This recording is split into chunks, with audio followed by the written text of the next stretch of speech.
when your energy is limited, either through aging or illness,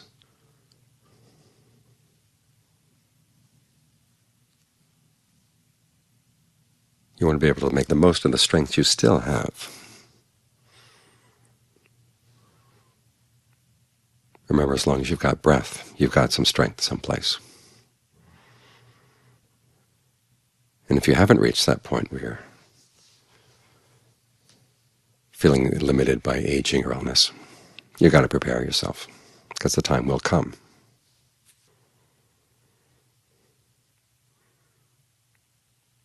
So there are two things to keep in mind. One is you want to keep your priorities straight. Focus on the basics. Focus on the really important issues in life. And if there's something you can't manage, well, let that be in the area that's not important. I noticed after John Suat had his accident, he suffered some brain damage, and he didn't have much energy to give Dharma talks.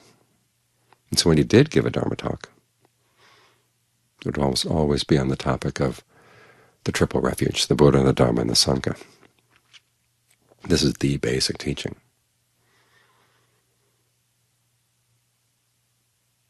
Thinking about the Buddha reminds us of what can be done with a human life, and it gives us good examples.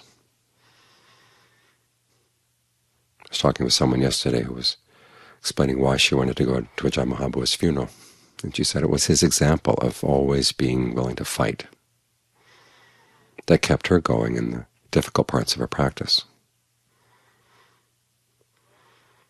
And so it's good that we have these examples, people who kept up the good fight, put forth the effort to do something really good with their lives, to remind us that that's where the value of human life lies. And if you don't put up the good fight, what have you got? Well, it's hard to say that you've lost, because you haven't even fought. So at the very least, when you find yourself facing examples, when you find yourself facing limitations, push against the limitation. Don't let it make you collapse. So this is why it's good to remember the Buddha. Of course, and there's the Dharma, the teaching he gave. Remind yourself of how valuable this is, that we have a teaching like this. It's not going to be around all the time, but we've got it now. We can think about it, learn about it, think about it, put it into practice. It's available all the time, which will not always be the case.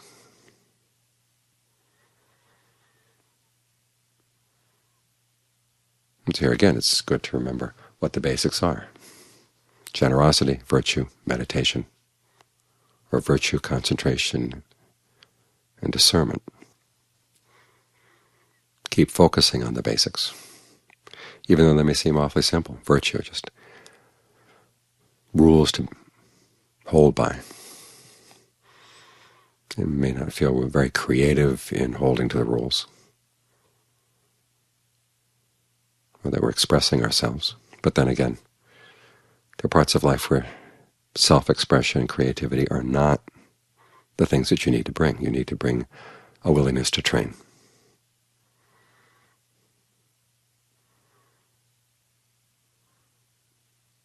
The willingness to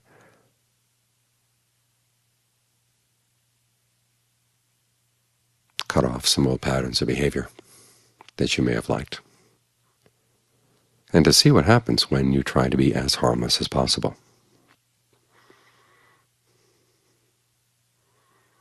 Same with concentration. You're trying to focus just on one thing, the breath. How many thousands and thousands of people have been focusing on the breath? Millions of people have been focusing on the breath over the past centuries. And you're willing to follow their example. This is where contemplation of the Sangha comes in as well.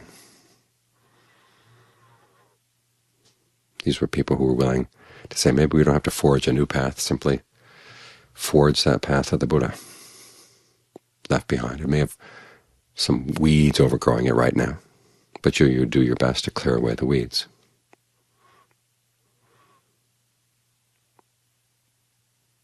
try this ancient path.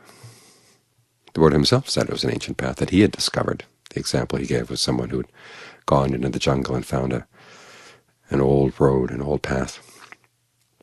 So he, now way overgrown, but he was able to slash his way through and found this beautiful city, again in ruins, but obviously had been prosperous at one time.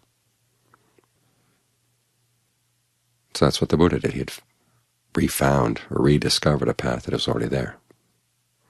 So it may not be all that creative, may not give you that much opportunity to put a new stamp on the world someplace.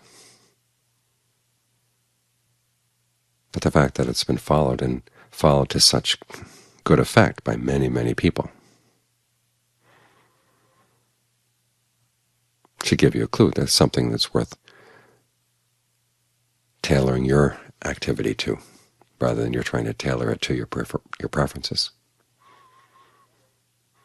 So try to keep the basics in mind.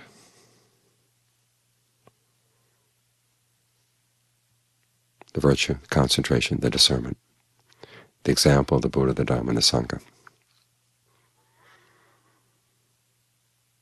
And never lose sight of the basics. As I say in Pali, give them weight. The word for respect is related to the word for weight. In other words, in your consideration of what you want to do and say and think, you may be weighing different options. We'll give a lot of weight to the options that have proven themselves in the past.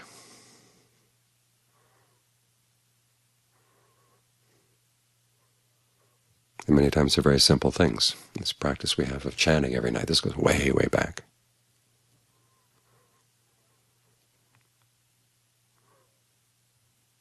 And you can think of a lot of other creative things you might want to do with the evening, but then you remind yourself, well, there's a purpose in this.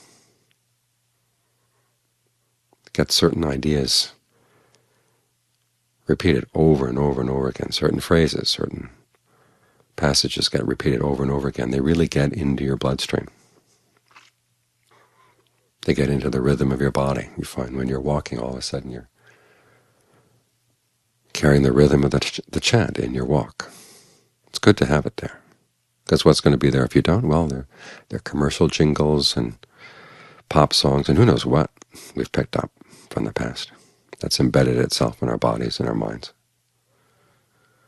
So the simple act of repetition helps embed good things in there so you can draw on them when you need them. Because it's not the case that your strength will always be up. And when it's down, it's good to have some things built in, certain qualities,